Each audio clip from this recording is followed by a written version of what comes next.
It's time for the Onyx News.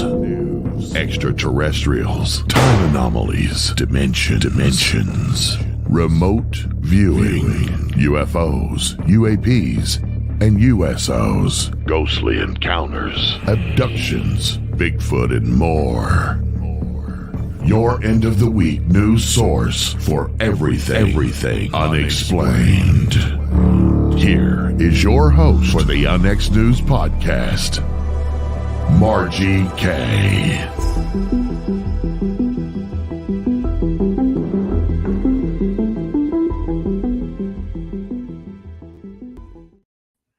Hi, I'm Margie K, and this is Onyx News. We're here every Friday evening at 6 p.m. Central, 7 p.m. Eastern, and this is also the Onyx Network. If you don't know about the Onyx Network, and this is your first time, go to onyxnetwork.com to find out about all the great shows we have on the network, including some really good new ones and really good old ones as well. We have YouTube shows as well, and we are live on YouTube right now. If you are listening on one of the apps like Paranormal Talk Radio or Spotify, anything like that, if you want to see the photos and things we're going to show this evening, you need to go to our YouTube channel, Onyx Network, so that you can see what we're going to show you. Want to remind everyone that the remote viewing class that I am doing starting on March 11th is still on.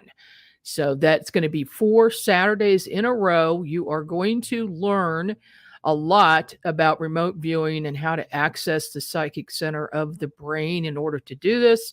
It'll be over 4 Saturdays from 1 to 4 p.m. each day. And all of that information is at Onyx Network. My guest this evening is a good friend of mine and a cohort. Debbie Ziegelmeyer is from Imperial, Missouri. She was born in Michigan, and then she moved to Arnold, Missouri, where she graduated from Fox Senior High School. She joined MUFON in the year 2000. She became a field investigator shortly after. She's currently a MUFON Star Team investigator, the state director of Missouri MUFON. She's a member of the business board of directors for MUFON, and she's the director of the Underwater Research and Recovery Team. She's a MUFON archivist. She also was a member of Ted Phillips' SIU team. And of course, he studied the Marley Woods in Missouri, and she's been out there a number of times. And she also organized the MUFON dive team along with Tom Ferrario, who was current SIU team leader. She's completed at the time of this writing over 1,200 UFO investigations, but I'm sure it's more than that right now. Welcome to the program, Debbie. Oh, surprisingly, I have enough time to work full time too. Yes, you are a very busy lady. You own a business, and of course, that takes up a lot of time. And MUFON, gosh, that's another at least full-time job, correct? Oh gosh. Lately, yes, it is. There's been so much going on with MUFON. I wouldn't even know where to begin. I'll let you kind of lead the way, but it's just been a crazy year. It's been a crazy last couple weeks with all the with the balloon and the and when things are being shot down, and yeah, we live for this. we do, but the normal, average, everyday human who does not study UFOs kind of freaks out a little bit over that. So what is your take on the Chinese spy balloon and then the other 3 items that were shot down? What do you think that was? Well, the balloon, I was surprised it was over Kansas City, and then I thought, okay, Whiteman Air Force Base, and then about 4:30 in the afternoon, I get home from work, and lo and behold, I walk out on my deck to relax a little bit, and there it is. I took 3 quick pictures with my cell phone. My cell phone went dead. Grabbed my little HD video camera. Took a video of 1:04, and then it blurred out EMF. I was able to take 7 or 8 still pictures, some of them at 4:30. The last I think at 6:45, and I took a couple night pictures with my night vision Aurora Psionics camera. None of them came out. The little scan disc was blank when I went to download it. So we definitely had EMF. I thought that was very interesting. It was a good exercise in how to connect it, how to conduct an investigation. Don't have one piece of equipment, obviously. And as far as the other things, 5 days later, all of a sudden they're shooting more things down. The various sizes. They said the one over Alaska was a drum shape. Then the one over Lake Huron was octagon. The one in Canada, they really didn't say too much about that. In the Yukon, there was a Whitehorse where that was near, and they shot them down. So they definitely were balloons. They saw pieces hit the ice, and now they can't find them. When you saw pieces hit the ice, they're in the snow. They're on the one in Lake Huron. Maybe I can see where that would be harder to find, but I think this is another Roswell all over again. We have a UFO. We have, we don't. We got a weather balloon. Now they're saying they're hobby balloons. So Shades of Roswell for sure. Oh, absolutely. That they for some reason the different. I mean, and this is Canada included. They still think that we're not very intelligent when it comes to this type of thing. And we are. There's too many of us out there that are. Yeah. Well, let's go back a little bit. How did you get interested in ufology? Oh gosh, I grew up in Arizona. I moved from Michigan when I was 5, and went to school all the way through I started my sophomore year in California, and then a year or so there, and then here in Missouri. And we lived at the foot of Mount Graham, which now has the Vatican's telescope. So the sky was unbelievably crystal clear, and naturally there was no light out there. We're in a little bitty town, and I think that was a lot of it. The sky was so clear, I could see shooting stars. We could see Venus during the day a lot of times. I mean, and then I grew up with Star Trek, grew up with Lost in Space. I think that's probably it. I mean, just a lot of what I was exposed to. It's interesting topic. I actually am one of the few people that while I was in Arizona as a small child, I saw the flying wing go right overhead during the day. Oh. And they tried to say it never flew. I saw it, the one with the propellers. It went right over our house. Because we lived in Safford, so we weren't too far from Phoenix. Have you ever seen a UFO yourself? Oh, you can't investigate as many cases as I have when not seeing something unexplained. The first notable one was Arnold, Missouri, 1979. It was looked like that, about that size in the sky, 2 silver metallic circles, spheres, I guess. We were 141 and 61, 67. People were in the parking lot looking. At the time I lived in Parkton, and everybody was outside looking up.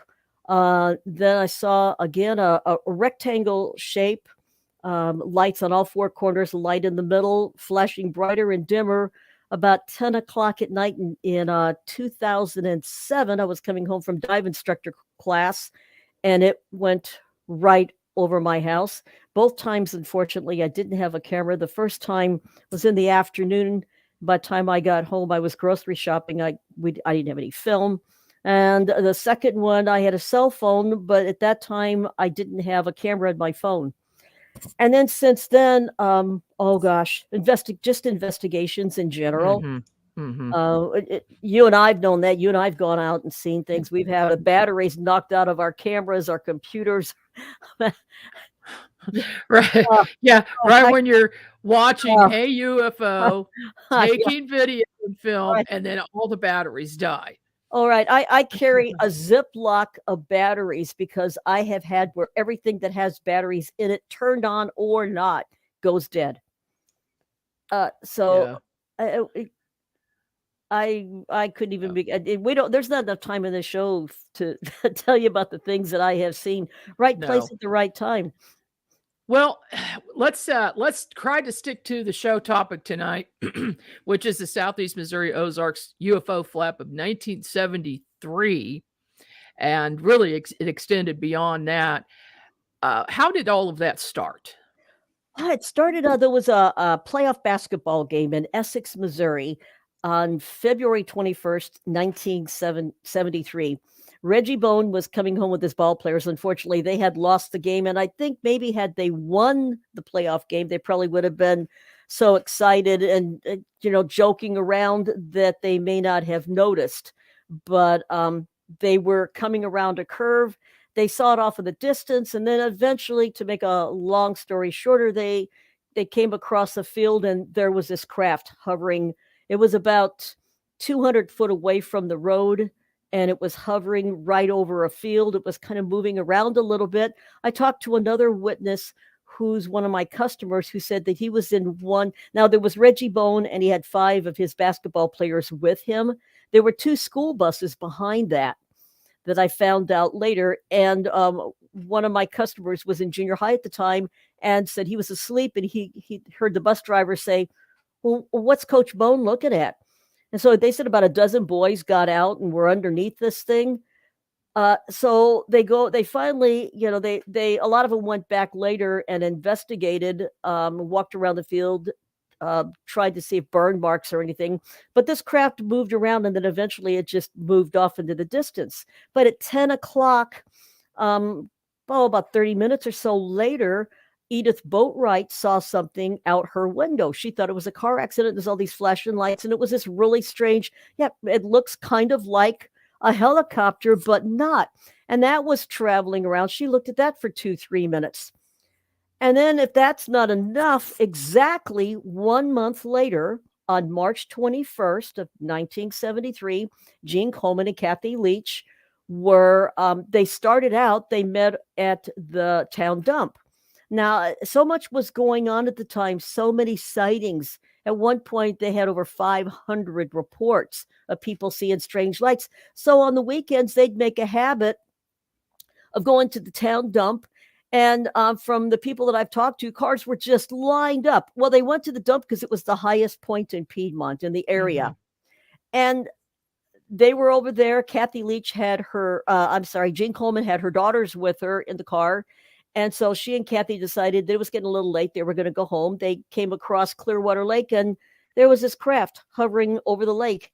And all the lights would be really bright and flash. And when they go out, they'd come back on, and they would be moved into a different part of the lake. So they're watching this thing move around the lake, barely above the water. And Jean stayed in the car with her daughters, and Kathy Leach got out, but Jean had the windows down. Well, they decided that they were going to go back over to the dump and find out if anybody had seen anything. Well, the people at the dump had seen this light go over, and so they had 2 different perspectives of this. When they went over there, Jean asked her brother, she said, "Have you seen anything? We saw this craft over the lake." And he goes, "Look up, there's this bright yellow orb right over us." So that was kind of the beginnings. And then from there, there were just a multitude of sightings, even to this day. Investigated. I mean, we could go into Mhm. Harley Rutledge, set up in Farmington. He got a grant from the university there in Cape Girardeau. Started out, was only going to be 3 weeks. And the very first day that he set up his cameras in the area, they got a sighting right off. He went back, and they gave him a grant that lasted. He investigated all the way from 1973 to 1980. And they had Yeah. some very interesting documented scientific sightings. It was he and another professor and a couple of students. There's an article by Dr. Greg Little, And it's titled, Why Do Ufologists Largely Ignore the Most Scientific Field Study of UFOs Ever Conducted? And in it, he says this UFO field research took place over a 7-year span and included over 35 physical scientists, engineers, university students, and many others serving on observation teams. A total of 158 different viewing stations were employed in the research with 620 total observers. During the 7-year study, there were 157 documented sightings of 178 different UFOs. But in many reports, these lights were observed close up and revealed more than simple balls of light. Equipment that was used included binoculars, varying sizes of telescopes and lenses, including university quality telescopes, many cameras and light sensing devices, a magnetometer, sound recorders, Geiger counters, a spectrum analyzer, field meters, radios, and other measuring equipment. So this was a very serious study. Oh, absolutely. Go ahead. And well, the here's the book. It is out of print. You can buy this one for $178 on Amazon, or you can go to Google Books and look at it for free. It's a stunningly interesting project. Oh, very scientifically done. It was some of the sightings there. I mean, some of the descriptions. I mean, it's really quick. They had one of the descriptions where they had this ball of light that they were set up at Farmington Airport. They had a ball of light that was circling around, came down, almost landed on the runway. Now they're there at night, and then it took flight, and that's where they were set up. Took flight, went off into the distance. And as they were watching it go off into the distance, just a solid bright white light, it turned on FAA lights, the red and the green.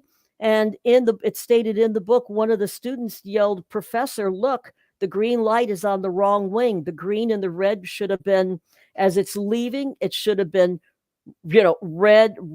As it's leaving away, it should have been red on the left, green on the right, because it's going away." And it was the opposite.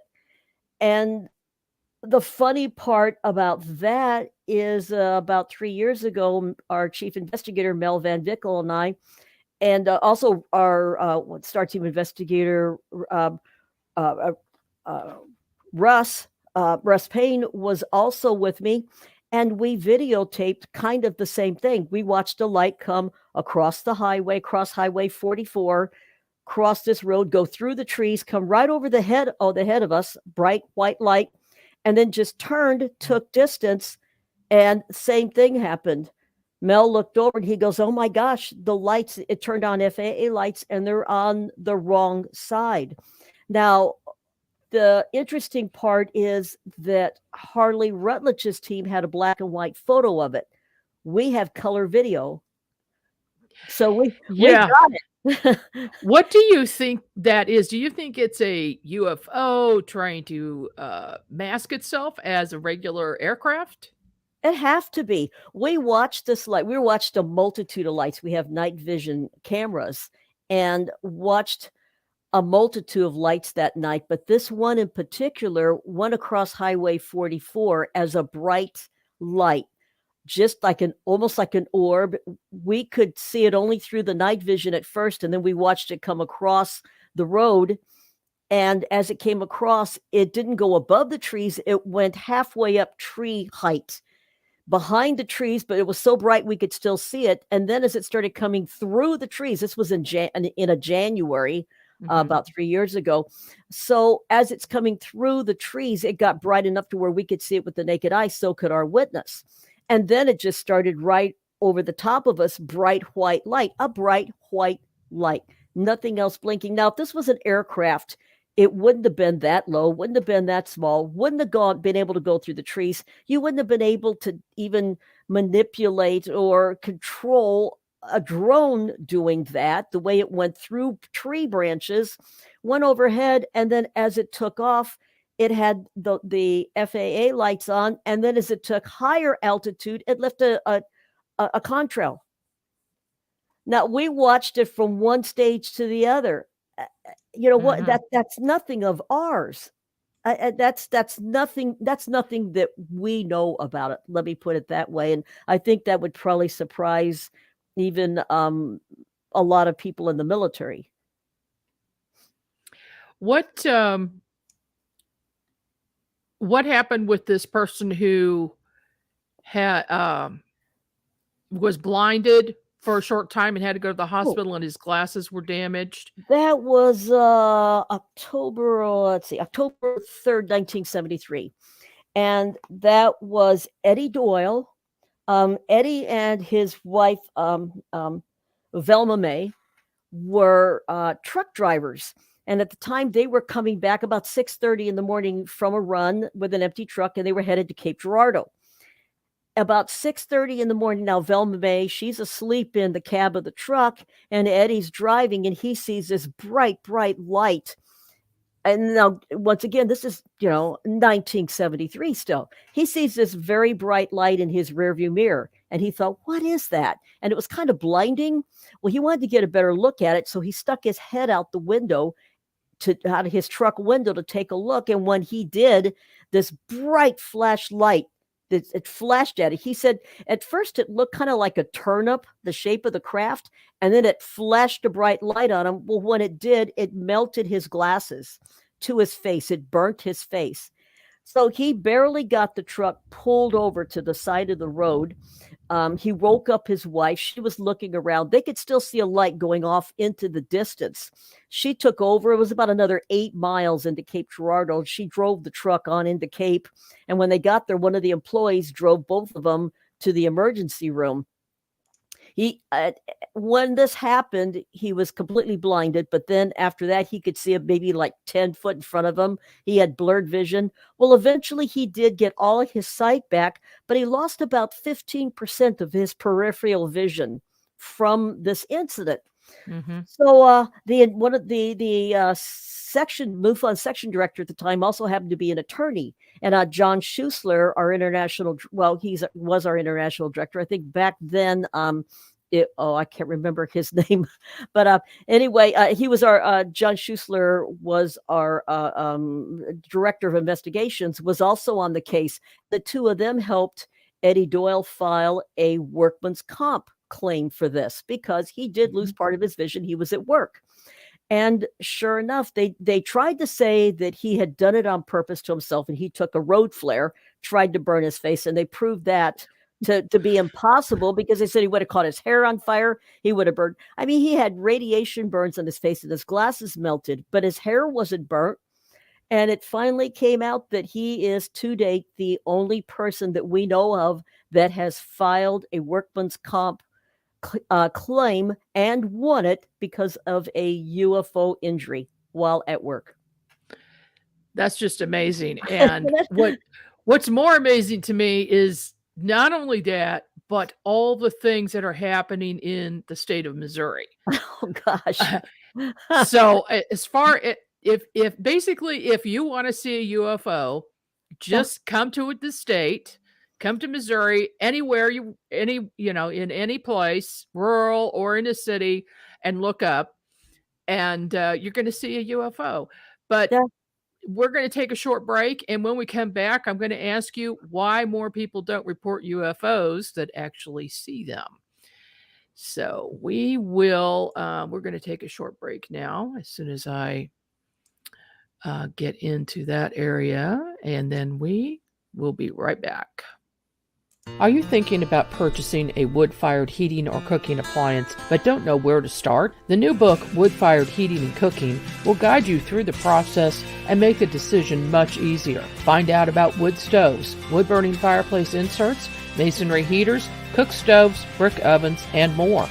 Learn about operation and maintenance, buying and storing wood, even how to make your own charcoal.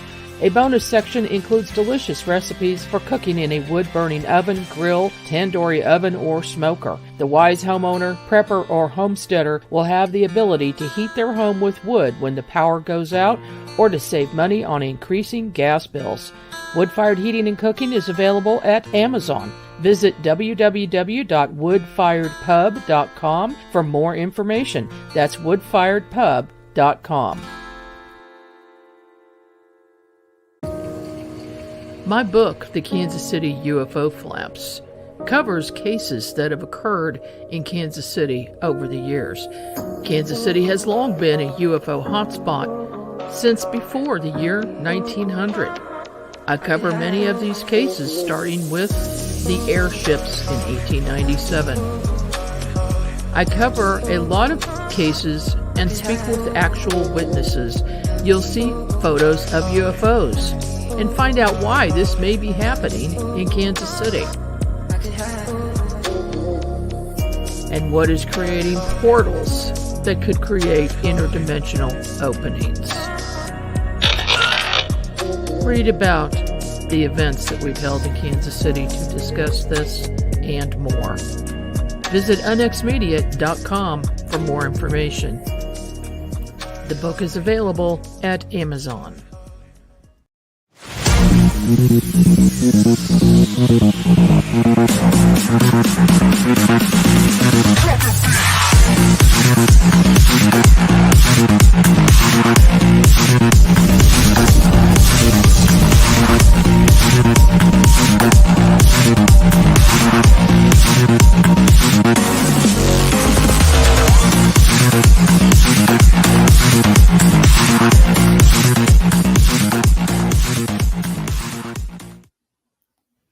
Welcome back to the show. I'm Margie Kay with UNX News, and my guest today is Debbie Ziegelmeyer. She is the state director for Missouri MUFON, among other things, and also an expert diver. She's the director of the dive team for MUFON. And I had a comment here. I'm going to show that if I can. Oh, clicking on it. Here it is. Okay. He says, I know the Roaring River Cave is supposed to be so big they haven't found the lateral wall, let alone the bottom yet. I wonder why no scuba explorers go there. You know anything about that one, Debbie? No, not really. Especially what if they haven't found a bottom. Wow. If there's, I had no clue about this. No, I didn't either. And if they've got something where they haven't even found a bottom, then it's most likely undivable for somebody like me who, I'm an instructor, but my limitations are about 130 feet. I'd love to send some equipment down there, but the deeper and deeper and deeper you get, the darker that it gets. Also too, though, where is this cave? If the cave's in Missouri, I'd like to. Roaring River, South Missouri. That's South Missouri. Mm-hmm. Maybe because we haven't had a UFO report over there. We're concentrating more on where there are sighting reports. Why don't you tell everybody about the dive team real quick? Oh, the dive team was started by Tom Ferrario and myself back in 2003. We were working with Ted Phillips at the time. Ted was a caver, loved exploring in caves. He had found something back in Europe, an unidentified object in a cave, and he was always interested in the caves that were underwater. So Tom and I got to talking, and we thought, we're both divers. There's no dive team, and 70% of the earth is water. That was kind of an untouched area. Many of the books are written about what's in the sky, but there were only 2 or 3 books at the time, 2 or 3 experts about that. So we ran a couple classes. I think we did 3 years in a row, 2000, maybe 4, 5, 6. We ran classes in Rolla. There was a training quarry there at the time, underwater UFO search and recovery. We needed experts in that field too, because it's not just the diving. I had someone asking me questions a while back saying, okay, so we know that this craft was only 20,000 miles over Lake Huron and it fell in the lake. So why doesn't the MUFON dive team go in there and pull it out? And I said, do you have any idea how big that lake is? I said, I imagine we could rent a boat, go over there, and where they have a clutter of military boats, which is probably they know where it went in, but it's dark, it's deep. There's currents. You just don't go in the water and grab something. It is pretty difficult. Yeah, I don't think anybody really, unless they're a diver, they don't have a clue about that. What do you think the reason is that more people don't report UFOs? My opinion on that just changed. I thought that maybe it had to do with the laugh factor. They were afraid people would make fun of them, that they thought people would think they were lying. But ever since MUFON's episode on Ancient Aliens came out, we've had just, I mean, a flood of historic sightings, and everybody said they just didn't know where to report them. And it surprises me Yeah. to realize that people still don't know about MUFON, but there's a lot of people that they go to work and they come home at night and they turn on TV and they watch their TV shows, and they really don't go into maybe YouTube or any of the podcasts. They don't read anything about UFOs, and then they have a sighting and they thought, I don't even know who to tell. And they'll call maybe the local police. I have all the local police here in Jefferson County know about me. So if there's a sighting, they'll contact me, but that's it. They just don't know where to report it. And the FAA doesn't take reports. The local airports won't take a report. The Air No. Force don't bother calling them. And there are other sites where you can report, but they don't investigate. Right. So, you always want to file a report if you want it investigated at MUFON.com. And then there will be an investigator. How many investigators do we have in Missouri now? Oh, well, they keep growing. I think right now, we're right at 16. Depending on the day, I haven't looked at my email today to see if someone else has passed their test. We have a couple more people that are, but I believe we are right at 16 investigators, and we're spread across pretty well. But we could always use more. Oh, absolutely. Absolutely. There's always areas. There's only 2 of us in Jefferson County. I'd love to see somebody in Springfield area. I'd like to see somebody north. We need somebody up. I think farthest north is O'Fallon, Missouri. We need somebody north of that. I know Sam Maranto in Illinois needs a whole bunch of investigators over there. He's down to just a few. MUFON in general, Missouri has so much going on. The more investigators, the better for us, because we do have a lot of sightings, but it's that way in all the states now. People ask me this all the time, so I'm going to ask you, why do you think Missouri is such a big UFO hotspot? Well, for one, we're the cave state. That's the $1 million question. We've got a lot of lead mines, water. We've got 3 major rivers, and it seems like the more that I investigate, the more I find that they're in and around rivers. And so we've got the Missouri River, the Merrimack River, and the Mississippi. Maybe the waterways, maybe because it's centralized in the middle of the country, but I have no idea. But for whatever reason, UFOs love this state. They do. Plus, we have the Lake of the Ozarks and, Right. And other smaller lakes. There's just water everywhere. But there is in Minnesota. There's like 1,000 lakes. So I'm not really sure why. Someone had told me at one point that we have so many waterways in Missouri that if they were capable of doing it, you could travel underwater anywhere you wanted in the state. If you were small enough, you can go through caves and whatever, you would never have to surface. I mean, there were so many underwater springs, and I mean, that would really take some doing. But absolutely.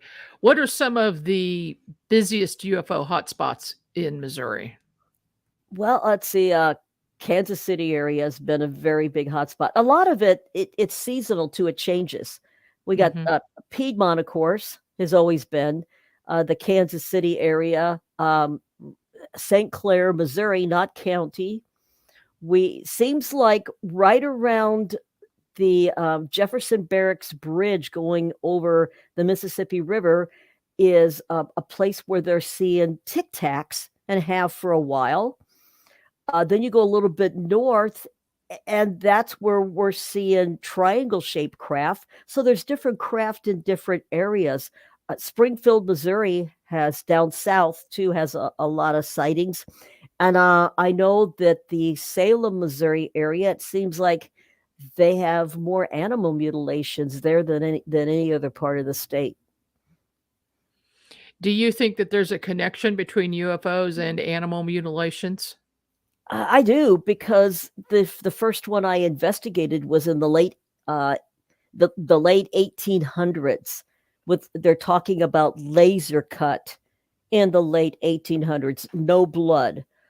Also, I did an investigation. Let's see, it was in Hartville, Missouri, I believe, about 2000 and oh my gosh, maybe 2007 or 8, maybe even 2009.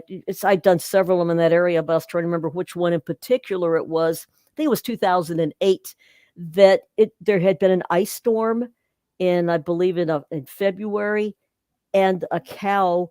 The rancher's wife said, "Well, honey, why is the cow sitting on the ice?" And he had to walk up there. He couldn't even take his four-wheeler up the hill to find out why this cow was sitting on the ice, and it was dead. The side of its face was cut out, its tongue was gone, part of its udder was gone. There was a crack in the ice about 10-foot diameter all the way around where the cow was, and not a drop of blood on ice. Now, the cow was perfectly fine when they went to bed. That just seemed that they never heard anything. And I don't understand too why, if this is done by the government, a lot of people say, well, our government is doing this. If our government was doing it, why would we use some of our tax money and buy cows? If we want to experiment with cows, let's just buy cows, buy a herd. And if we decided we wanted to steal somebody else's cow, then why bring it back and cause the mystery? And if you wanted a cow from different herds, our government just needs to go over and just buy a cow. Just say, we want to buy one of your cows and experiment. None of it makes any sense, but it's been going on for too many years. It's documented back in the 1800s. They had animal mutilations, and not just cows. There's pigs. There was one whole flock of chickens that had like the side of their heads all gone from them. The San Luis Valley in Colorado, you had Snippy the horse, which actually I think her name was actually Lady. So Colorado was still having a lot of animal mutilations. It's not just cows. And with any of these cases, have UFOs been sighted either before or during or after these events? I know that positively there was one. It was Ken Storch was working one in Oklahoma, and there was a sighting of a craft off in the distance with a green beam of light that came down, and this lady saw it off in the distance and got a picture. And a few days later, Ken went over there and investigated, and there was a cow mutilation right in that area. And he ended up going back and checking data to find out if there were any craft sightings, and he was able to correlate those two. Also in Colorado, I believe, and it's been on TV, so I mean I can mention the name of it. Well, I don't want to mention the name, I guess. I'm not sure. The rancher did have a craft sighting. It had a couple different craft sightings in Colorado and had several different cow mutilations. And this rancher was just a rancher, a normal rancher, didn't believe in UFOs, none of this, and started keeping more of an eye out on his fields because he's had multiple cow mutilations and started seeing craft. Yeah, and I know a case that we worked together in West Missouri. We were on site where the people had seen a big, huge ball of light go across their fields, and then the next day they found a mutilated cow, and the ball of light didn't look like a craft of any type, just this big ball. How many balls of light sightings are we having in the state? Oh, well, that's really hard to tell because we have a lot of reports that are there are a ball of light going over. It's International Space Station. just recently we've had Jupiter and we've had the moon, Jupiter, and Venus are in the west. And we've had so many people actually across the Midwest that have been saying, we think this is a UFO. And we tried to explain to them, no, there's an app on your phone that you can put up, several apps, and that's what they are. We have satellites. We have people that turn in lens flares. There's sometimes if you take pictures and it's a dusty area, you'll get all these different specks. So there is a multitude of orb, of balls of light, of all that type of thing, and it's up to our investigators like Margie. You've done this to where we have to go through and rule out all of this and say, oh wow, this is really something right here.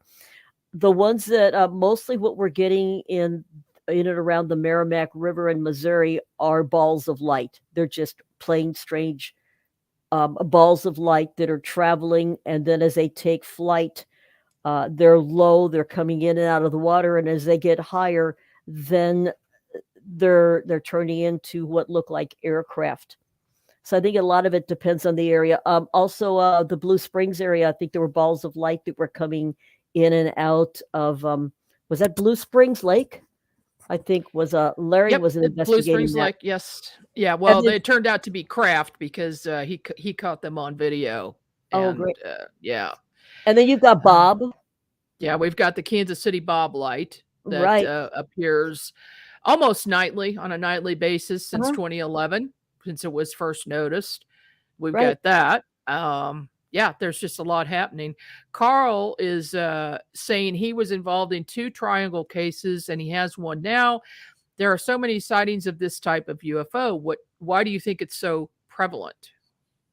Triangle? Uh-huh. I think a lot of that depends on where you live. We have the B-2 bomber, Whiteman Air Force Base. I was looking at a special on TV a couple nights ago too, called Terror in the Sky, and that's something that's a very interesting documentary. In it, they were showing a couple of new aircraft also that I wasn't aware of. A couple of them were drones. So we've got military drones also. But as far as triangles, that's really a tough one because it's really hard to rule out military versus UFO. Dave Marler has a book on it. He's been investigating these. He's found them back in the 1800s, triangle-shaped craft. And I believe I found a passage of something that is similar, described as a triangle craft, in my St. James version of the Bible. So they have been around. Also, Thunderbird. Native Americans have described what they call a Thunderbird, and now they're just saying, oh, I think that was a triangle-shaped craft. They've been around a long time, but we've kind of caught up with the technology just a wee bit, and we're having trouble distinguishing between them. Well, now we're also having the birds morphing into a different shape, like what they think is a standard hawk or a crane, and then it morphs into a UFO shape, and then it darts off at incredible light speed. That to me just seems like it's cloaking so that you don't pay attention to it at first. What do you think about that?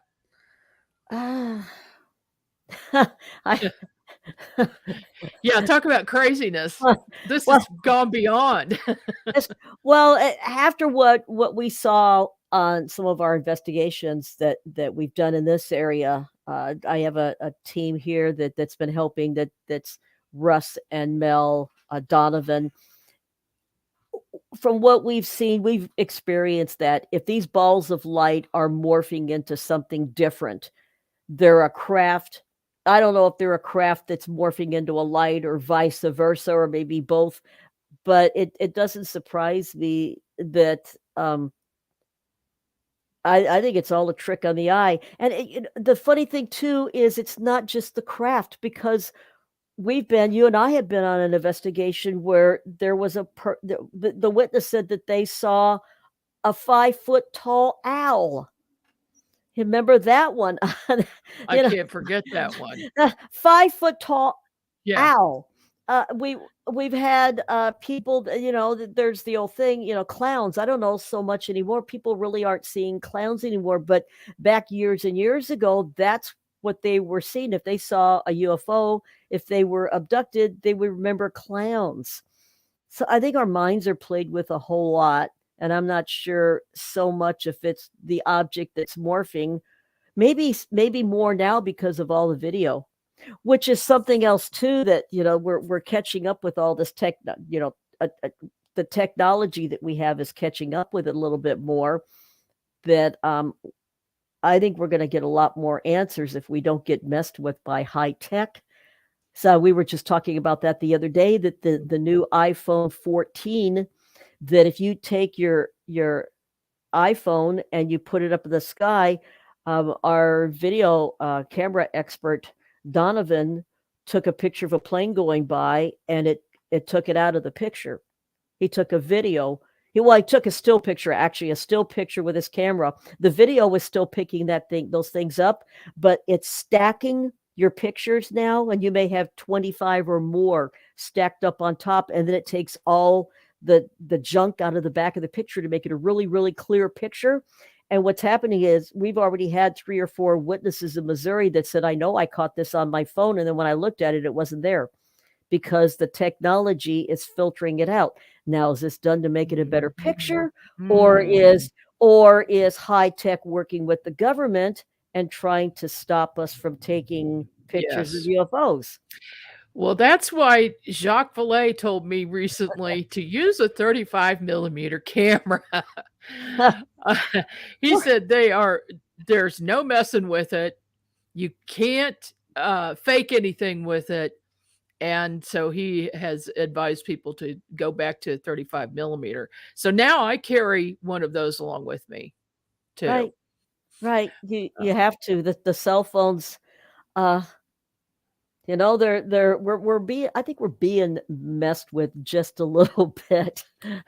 And Oh yeah, yeah. Most I don't think definitely. I don't think it's an accident. I think this is something that's, especially, all we found out lately in the news, that the FBI is involved in a whole lot more than just their job. I mean, it's just, I don't know. It just seems like I believe that we're being watched a whole lot more. Well, another conversation that we had last night on our meeting was that someone had mentioned that they were going on a trip and was talking about luggage, and then their phone dinged and they picked it up, and their cell phone had brought up luggage for sale.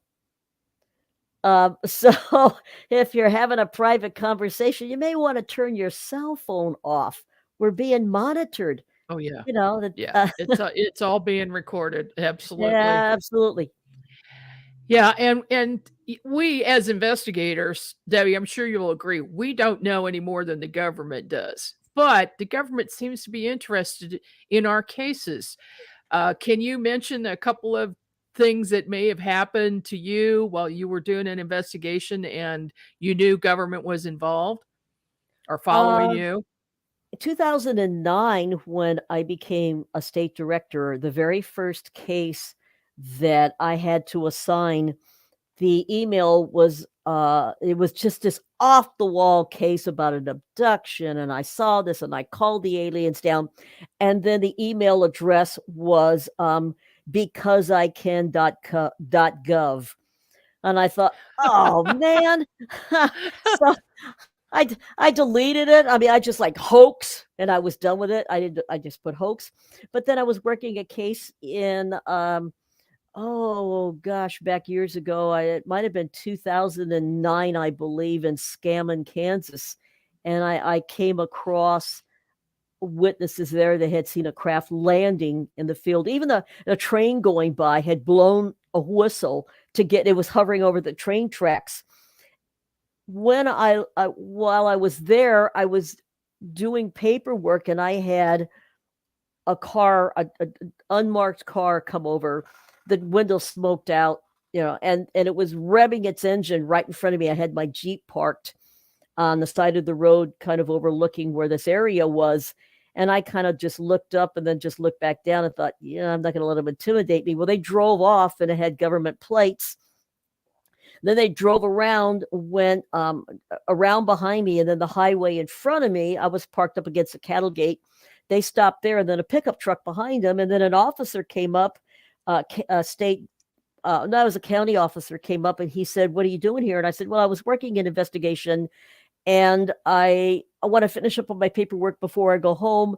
And I keep getting lost. I don't want to go all the way back into town. I don't have any reason. It's 8 miles in that direction." And he said, "Well, you're making them nervous." And I go, "I'm making them nervous." And he goes, "That pickup truck behind is their backup." I said, "You got to be kidding me." And he goes, and I mean, the guy was great. And then he said, "Have you ever seen the Joplin spook light?" And I said, "No, I haven't." He goes, "Well, I have." And then he let me record him telling me all about the Joplin spook light, and we exchanged business cards. And then he told me the way out of town. Well, they followed me from Scammon, Kansas, about a 6.5-hour drive, all the way to my county line. This car followed me home. And as they got to my county line, they passed me, rolled down the window, waved, cut me off, and they got off the exit and went in the other direction. I thought, really? What I thought, by the time that I got halfway home, they would have realized I was leaving the area. But all that did was prove to me that something there was going on. If they just left me alone, I would have said, "Well, I've got witnesses, and I try and get evidence as much as I can." This was the very first STAR team case that I did. And that's not the first time I've been followed home on an investigation. I was followed home from one of your conferences in Kansas City back years ago. They followed me all the way home because some of the people that I was talking to, some of your speakers. I just wonder if it isn't some kind of an intimidation tactic that they're letting us know that they know what we're doing. They don't know that they don't know that we know that they know that we know that. Yeah. Something we know, like that. we know that they know that we know that they know what we're doing, basically. And you're not going to intimidate me. I just thought it was funny. I was taking pictures of the car following me. Yeah. All right, well, let's get back to Piedmont for just a minute. How many reports were filed of UFOs in the we'll say Southeast Missouri, because it wasn't just Piedmont. It included Patterson and Farmington and Cape Girardeau. Oh, I don't know. At one point, I found an article said over 500 sighting reports, but that was, I believe, in 1973. Then they went on. There were people that said that they were being followed by UFOs, that they that they were. I mean, I don't know.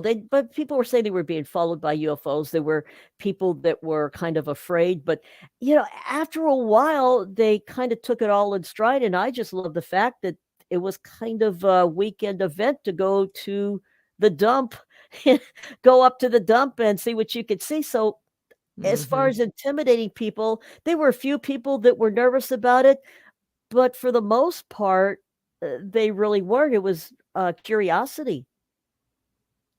And in all of this, I never heard, except for Eddie Doyle, and I believe that was an accident. Nobody was ever injured.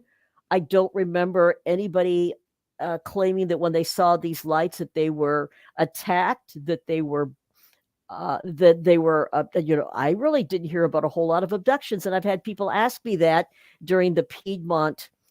And there were a few people, there's always a few, but not like a mass whole town abduction or something for as many sightings that were going on in the area. All right, Debbie, we are towards the end of our show. Unfortunately, you've got this book, The Alien Colonization of Earth's Waterways. Just real quickly explain what that is, if you would. Well, I gathered together 20 years. I used my COVID time, off time, 20 years of information that I gathered. And that's everything from sightings that are way back prior to Columbus to recent sightings, to government sightings, boats. I have probably over 300 water sightings in there, things that are logged by merchant ships and by by military ships, fishing ships. There's also, they're mostly just, well, actually, they're all just sightings in and around water. 70% of the earth is water. And if you want to buy something that, if you're interested in what's going on in and around the water, that's it's all pretty well documented. Well, up until about a year and a half ago, it's all pretty well documented in there, and just snippets. It's a big book. That's why I had to just do little paragraphs of everything, and then you can always do farther research, farther into something. And there's people out there that have books on one whole subject, but if I did that, the book would have been that thick. Yeah. Well, it's very well documented. There's a lot of information. It is a big book.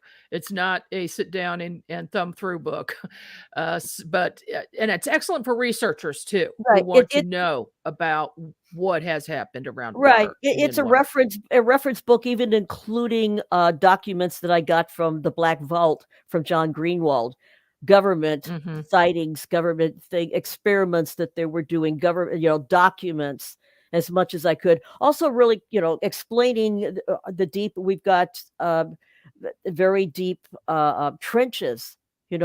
Underwater bases. There's a lot of bases. We have a lot of bases underwater that most people don't know about. Our military bases in the Arctic. We have bases in the Arctic and in the Antarctic. So I kind of touched on the bases that we have. I have some sightings in there from the Bible, and that would really surprise you. So there's one passage in there that absolutely describes a tic tac in the Bible.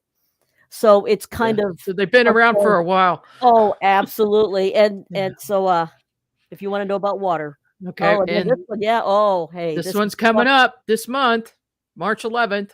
50th anniversary. Right. Absolutely. I started out giving the history of the lake and the Osage Indians in the area, why Clearwater Lake, what's going on in the area, the history of the town, going into the older sightings. And Margie, you went right on into more newer sightings and different witnesses. We've got a lot of newspaper articles in there from the 1970s. So if you want to know exactly what went on in Piedmont, this is a well-rounded book for that.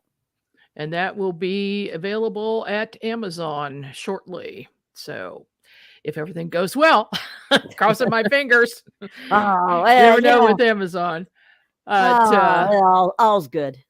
Thank you so much for spending some time with us this evening, Debbie. It's fascinating, and I hope you will come on the show again soon.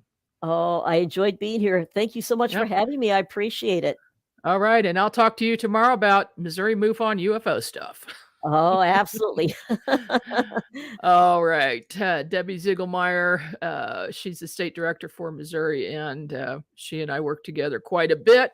And believe me, there's never a dull moment in this state. I want to thank everybody for watching this evening. Check out unxnetwork.com for more information about my upcoming remote viewing classes, or send an email to me at margiek06@yahoo.com. And I will see you again next time.